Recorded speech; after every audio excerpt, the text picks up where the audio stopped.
Hey guys, my name's Marissa. I am a mum of 3 and I wanted to share my natural birth story with you guys.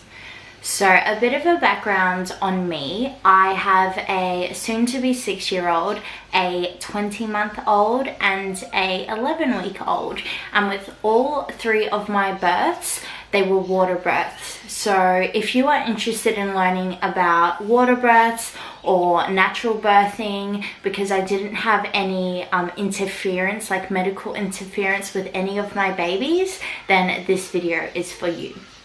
But getting straight into it, with my first, I was 18 years old when I fell pregnant, and it was a week before my 19th birthday when I gave birth to him. He was an 8.5 pounds baby, so he was the biggest baby that I ever had. With my second, Amias, he was 7.1 pounds and he was a back labor. So he was my longest labor out of all 3 kids. His took 17 hours, and I will let you guys know that because it was a back labor, the pain compared to my other 2 labors was excruciating. It was so much worse than my other labors. And if that labor had continued on for any longer than it did, I most likely would have ended up getting an epidural or something to help with the pain. So just be aware of that. And then going on to my 3rd baby, Alethea, she is the youngest and she is 11 weeks old on Monday. And her birth was the most calm, beautiful, easy birth that I have ever had out of the 3, and her story is what I am going to be focusing on. So I have written out notes so that I don't forget about important things that I want to talk about, but basically at the end of the video I am going to be sharing a few tips that I find really helped me cope with the pain and be able to birth my kids naturally. And then I'm also going to share with you guys my entire story of my labor with Alethea right now, and then we'll get into the tips after. So I'll go as quick as I can, but I know that I love watching these videos, so I hope you guys do too. So starting with Alethea, on the 1st of April I woke up at 2 a.m. and I was getting mild tummy pains, and I had a feeling that I was in labor. And the reason why is because with all 3 of my babies, for one day I would get contractions consistently throughout the day, but they just felt like Braxton Hicks. Like they weren't getting quicker, and I could tell I wasn't in labor. The next day, my body would be absolutely fine. I wouldn't get any pain. And then that night, I would go into labor. And so when I woke up at 2 a.m. on the 1st of April, I kind of knew I was in labor because I had been getting those Braxton Hicks a day before. And so I lay in bed at 2 a.m. and I was just breathing through the contractions, and it wasn't painful at all. It was just like period cramps, like tightening of my abdomen. I started timing the contractions about an hour into it, and I realized that they were getting slightly quicker. And basically all I did was I lay in bed hugging my pillow in fetal position, because I find in the beginning of labor that's the most comfortable for me. When I started timing those contractions, they were about 15 minutes apart, so quite far. I continued doing that for a few hours. Now, when the contractions started to get 4 to 5 minutes apart, they were getting a bit more painful. And this is when I remembered a video that I watched on YouTube. I can't remember who said it, but she basically did home births. And she said that if you are able to get your body in a completely relaxed state, if you stay still and breathe and allow yourself to feel the pain, then it won't be painful. And so that's exactly what I did. When the contractions started getting a bit closer together, I was laying in the bed hugging my pillow and just breathing, and I can say that it wasn't painful. Like the entire, as weird as it sounds, the entire labor, it just felt like tightening.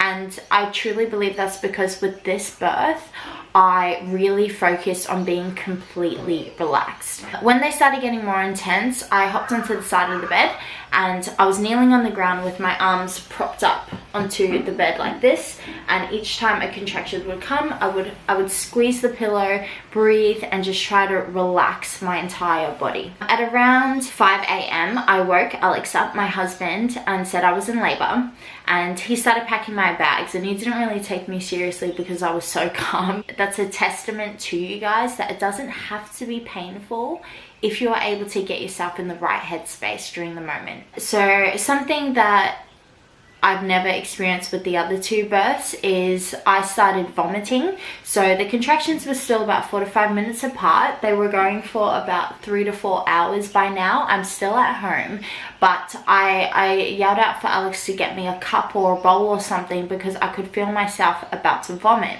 So he grabbed it for me and I did start vomiting, and I wasn't nauseous at all. It was just like, I'm assuming because of the pain my body was going through, that it was bringing up bile, which was what I was vomiting, and I'm sure many ladies out there experience the same thing. With my other two labors, I realized that I was unconsciously tensing my groin area. Now, I didn't realize I was doing that until this birth because I was really being aware and conscious of being completely relaxed. And what that meant was being relaxed down there as well. So being on the toilet made me feel comfortable because I was just able to, you know, really let everything loose and breathe. And I did have a few contractions on the toilet and they weren't too painful. At around 6 a.m. the contractions started being 3 to 4 minutes apart. They're starting to get a bit more intense, and this was the point where I was vomiting. I needed to stop and focus on what during the contractions, otherwise I just would have gotten out of my headspace. So I put a towel, I folded a towel up, I put it in the shower, and I turned the shower on super hot.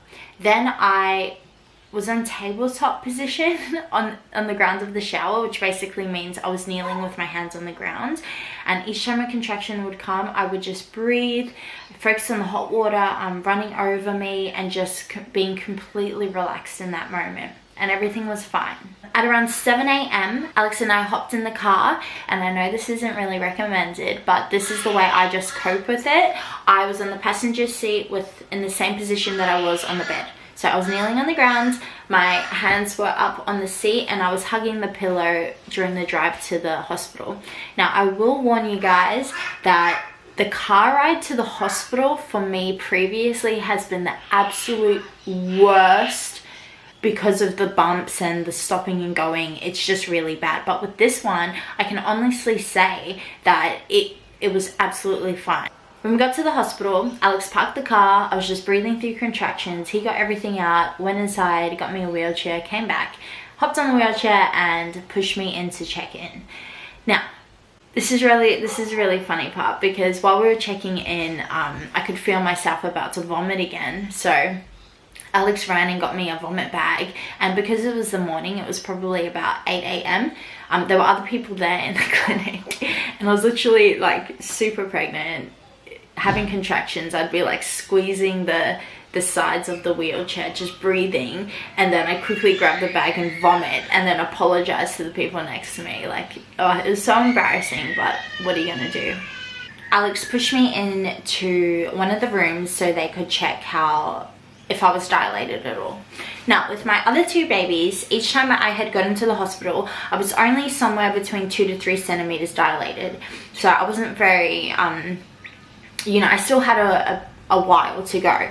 But with this baby, I lay on the bed and she checked me, and afterwards she was like, wow, you're already 8 centimeters, like you're good to go into the birthing suite because you're probably gonna start pushing soon.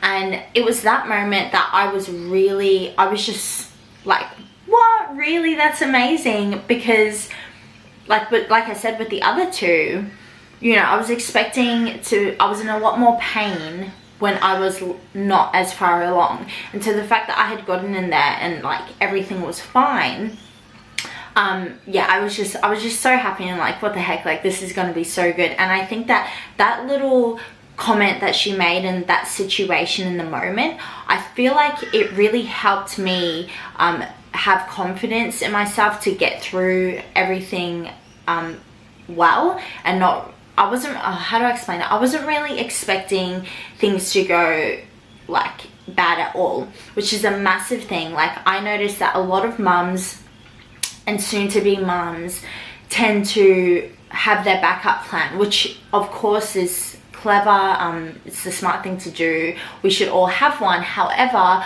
I do feel like in the back of their mind, they are still thinking about it, you know, as we do. We're women and we want to be safe, we want our babies to be safe, so of course we're going to have those natural worries. But for me, I feel like having that thought in your mind does contribute, even if it's in the slightest bit, to complications happening. That's a personal opinion, you know, you don't have to agree with me, whatever. But so they pushed me into the room, into the birthing suite, and I lay on the bed. They did all the checks where they check your blood pressure and everything, and then they started running the bath. And I just remember looking at Alex and being like, we're gonna have a baby soon, like this is so weird, because it was such a calm and just normal situation compared to the other two births. My mum was there at that point. She came to the hospital when we went into the birthing suite, and my mum's amazing during my labours. She knows that I'm very, don't talk to me, don't touch me, don't move. Especially during contractions. Like, if I'm in pain, you do not make a sound. Otherwise, I rage. Like, it's really hard for me to having distractions around me. And I know that some people aren't like that. Some ladies really like when they're getting massaged and people are there, like, you know, encouraging them. That's not the way I work. I am very, leave me alone, just let me focus and breathe, and then talk to me once the contraction is done. Okay, so something I forgot to mention is the entire time from the time Alex got up at around 5 a.m. till the time I gave birth, Alex was timing my contractions. So what he would do is he would say, even if I was talking to my mum, he would say in the background, 10 more seconds till another one, 5 seconds till another one. And because I knew when the contraction was about to start, I would have enough time to set myself up and get comfortable and get in the position that I know worked for me, so that when the contractions did start, I was able to breathe. And during the contractions, what I am thinking is, I am focusing on my breathing. I am focusing on just completely relaxing my body, not trying to fight it in any way. And I am just telling myself, like, you know, it's been about 10 seconds. Okay, it's been 20 seconds. It's been 30 seconds. And then the contraction's over. So having that mental timer and having Alex being able to tell me when it's about to come on really, really helps me. Because for me personally, there is nothing worse when I'm just walking around in between contractions and I don't know when it's about to start. That, for me, the fear of not knowing when it's about to start, it really, it stresses me out, and it does increase my fear during the situation. So by knowing exactly when it's starting and having a good idea of when it's about to finish, really helped me during that moment as well. The contractions were lasting for about 45 seconds to a minute when I was in the bath. So I just continued that process the entire time, and at around 11 a.m. I could tell I was ready to push, because the contractions just started coming really quickly. So they would last for about a minute or a minute 15 long, and then in between each contraction I was only resting for about 10 to 30 seconds maximum, but most of them were only like 10-20 seconds in between. So we could all tell, like, oh, you know, like, she's coming down fast, which is good. It's a good thing. This lasted for about 10 minutes, and they started coming even quicker. Some contractions didn't even have any time in between them. Like, it would have been 5 seconds of rest and then it would come again. So I knew that she was coming really fast. So I pushed for a long 20 to 30 seconds, then had a quick 20-second break. I probably pushed for about a minute, and it was just one huge big like grunt push, and then her head popped out. And I remember just sitting there being like, okay, it doesn't need to be painful. And it wasn't painful. Like, I don't know how, but painful isn't the word. It was just intense. I would say intense. So then about 30 seconds later, I was ready to push again, and with another 2 pushes, she completely came out. So the midwife just picked her up out of the water, gave it to me to hug. I hugged her, I hopped out, and then I jumped on the bed. Because it was my 3rd baby, I will say, as I was lying there, the afterbirth pains were painful. Like, the birth and contractions wasn't painful, but the afterbirth pains were painful. So Alethea was 8.1 pounds, so she was my 2nd biggest baby, and with none of my babies I didn't tear. So I just wanted to share a few tips now that I feel like really helped me be able to have a completely natural water birth with all 3 of them. And with Alethea, with this birth, I didn't even use gas. Like, I just literally pushed her out. With my other 2 babies, I did use gas. However, I find that the gas, it's more of a distraction than a pain relief, because when it comes to pain, it didn't do anything. And if anything, it actually probably made me more tired. First off, is to get your hubby or whoever's around you to time the contractions so that you can prepare and get yourself comfortable for when the contractions do come. This is probably one of the biggest tips that I can give you that personally worked really, really well for me. And I did that method with all 3 of my babies. Alex was with me for this birth and my last birth, and with my first birth with Ryder, my mum was the one who was timing the contractions and letting me know. My second tip is to play around with positions when you first go into labor, so that you know which one is most comfortable for you when things start getting more intense. The worst position for me, and I'm assuming for most women, is being on my back during contractions. Laying down on the bed is the worst thing that I can think of during labor. Like, I could not do it at any time, even when I wake up and it's just starting. I cannot lay on my back. It is so uncomfortable and it is so painful, and I do not recommend it if possible.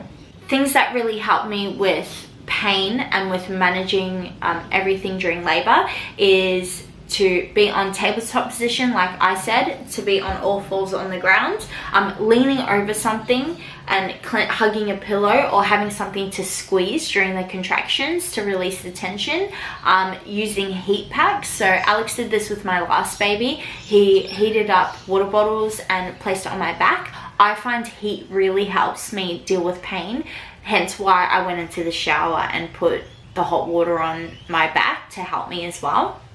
Third tip, be prepared for the car ride. For me personally, it was always the most painful and uncomfortable situation out of the entire thing. So just be prepared for that it most likely will be painful.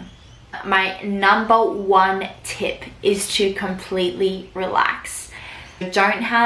If you have kids, try to get them away from you. Don't be near them during your contractions, because you do need to be in a calm environment where you are able to focus on yourself and focus on your breathing. That by far is my number 1 tip, is to be relaxed and calm. Don't have people who are going to stress you out be in the room around you. It's not going to work out well. Do not tense in any way. Now, I mentioned this before, that I never realized that I was tensing with my last pregnancies, but the thing is, I think we naturally tense up down there because it feels like we're going to poo ourselves. But with this baby, what I did was, I realized if you completely relax down there, and not only relax, if you kind of push, so push out your tummy, push your bowels like you're doing a poo, then it makes sense that you are allowing the baby to come down quicker and easier, because you're not tensing up down there to block her. So for me, that's what I was envisioning as I was having the contractions, was just really relaxing my downstairs area to allow baby to come through. And I truly believe that is what helped me be 8 centimeters dilated when I got to the hospital, was assisting the contractions to get her out instead of unconsciously fighting it like I did with the other 2. The next one is, personally, I hate any distraction. So don't have any distractions around you. calming music, you know, essential oils. Do whatever you need to do to get calm. But for me, I just need no noise, no movement, just nothing. Like, just let me be in my own bubble and I will be good. Next tip is to trust yourself. You are strong and fully capable. We are women. We are created to have babies. All throughout history, there was, you know, people didn't really have proper contraception. So women were just popping out babies left, right, and center. You know, having 10, 11, 12 kids was normal.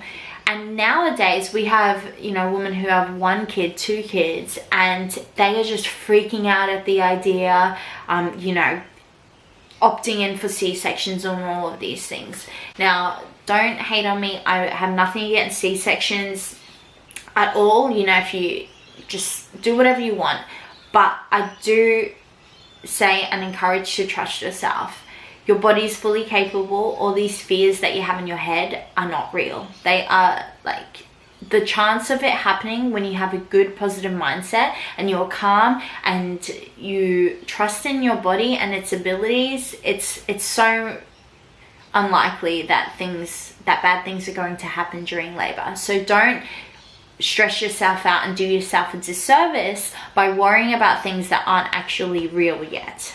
The last tip is, do not go into labor with fear or any thoughts of what ifs. So just remember that you can't control the outcome of the situation. What you can control is yourself. So if you are going into labor, you know, if you're coming towards the end of your pregnancy and you're starting to feel fearful, just rebuke those thoughts. It's not real. Nothing is wrong yet, okay? And if nothing is wrong in that present moment, then the reality is nothing is wrong. You know, you're going to have a good birth. You're going to have a good experience. It doesn't have to be painful. Get that belief out of your mind. Yes, it is the most painful situation you will ever go through. Like, my first birth and my second birth were painful, 1000%. However, just having that mindset with all 3, I was still able to push through without medical intervention. If it's stressing you out in the moment and it's too much, of course, get pain relief, get help. You don't want to be put off having more babies, you know. You want it to be a good experience. And if you're not good with pain, then of course, you know, stick that needle in your back, get numb, you know, do what you need to have that healthy baby. But if you can, if you do want a natural birth, if you want a water birth, and if you want to really experience the situation 100% naturally, just know that you can. You most likely can, unless there's medical, you know, issues involved. You can, because you're strong and you're a woman, and that's basically it. So that's my video. I know that I ramble so much, so I'm sorry if, you know, I lost you somewhere. But if you got to the end of this, then thank you so much, and I'll see you in my next video. Bye.